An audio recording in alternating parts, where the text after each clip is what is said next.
Hello, welcome to Animals Attack. I'm your host, Leslie Garcia. Today's story takes place in the town of Soboloniya, Russia, and the title is A True Story of a Man-Eater. So, in 1997, a Russian poacher called Vladimir Markov ran into the trail of a giant Amur tiger, or better known as a Siberian tiger. Despite the risk, Markov saw the tiger's footprints as a promise for a better life. He shot the tiger, but was not able to kill it. Markov also stole some of the kill the tiger had been feeding on.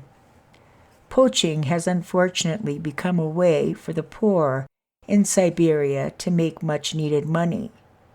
They hunt and kill the Amur tiger or Siberian tiger for their parts and then sell them to the Chinese for use in their medicines. Tigers are most commonly poached for their fur and their body parts, such as the bones that are used in traditional Chinese medicine. The opening of the border between China and Russia after the fall of the Soviet Union has made it possible to easily transport goods to Chinese markets and beyond. Although tigers are a protected species in Russia, enforcement agencies have very limited abilities to catch and convict poachers, and even when this happens, fines are relatively small and disincentives are insufficient. Poaching problems are further exacerbated by low incomes in many rural areas of the Russian Far East. Sale of a tiger's skin and bones represents a substantial source of income for poor people in remote villages. Tiger numbers are declining drastically in Russia and India because of this. There are squads of men that are part of an anti-poaching unit called Inspector Tiger, created by the Russian government to combat the black market trafficking of tigers and tiger parts. One such squad leader is Yuri Trush. It was Yuri who received the call about a possible tiger attack. He prepared his team and they left their homes in Primoria to travel to the town of Soboloniya, a small logging community located in the deep, deep forest. The team arrived at a very remote cabin. Signs all around pointed in the direction that a very gruesome death had occurred hours earlier. Upon the gruesome list of effects were a dog's back paw, an armless hand, a faceless head, and then further down the trail, a pure white femur bone that was cleaned of any tissue, and then the fed-upon body of Vladimir Markov.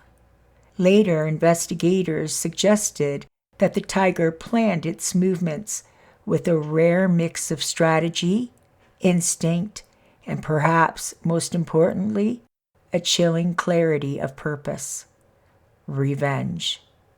During the following 72 hours after the tiger had been wounded, the injured tiger hunted Markov down in a way that appears to be chillingly premeditated.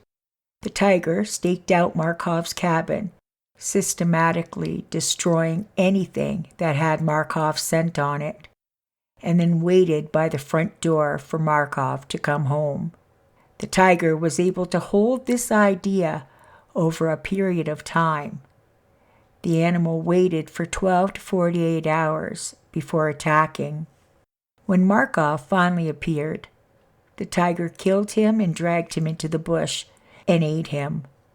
Sadly, the Inspector Tiger team, whose job it is to protect the tigers from poaching, now had to hunt the tiger and destroy it because a second body had been found. The tiger was now a man-eater. The Inspector Tiger squad said, "That's when we found the fresh footprints of an adult Siberian tiger. Suddenly, our dog stopped barking and stared at one point in the darkness while walking backwards. There was complete silence, and all I could see were some branches lit up by my lantern. It was then that I remembered the old Udege proverb, "If you see a tiger for 1 second, he has been watching you for 1 hour." And I realized that we were no longer in control of the situation. There was no sound, and I felt like we were hanging in the ether, held by an unknown presence. The situation kept on for some seconds or hours until the dog started growling again and the feeling vanished. Luckily for us, the tiger kept on his path, but for a few seconds, I understood why some people still fear the dark.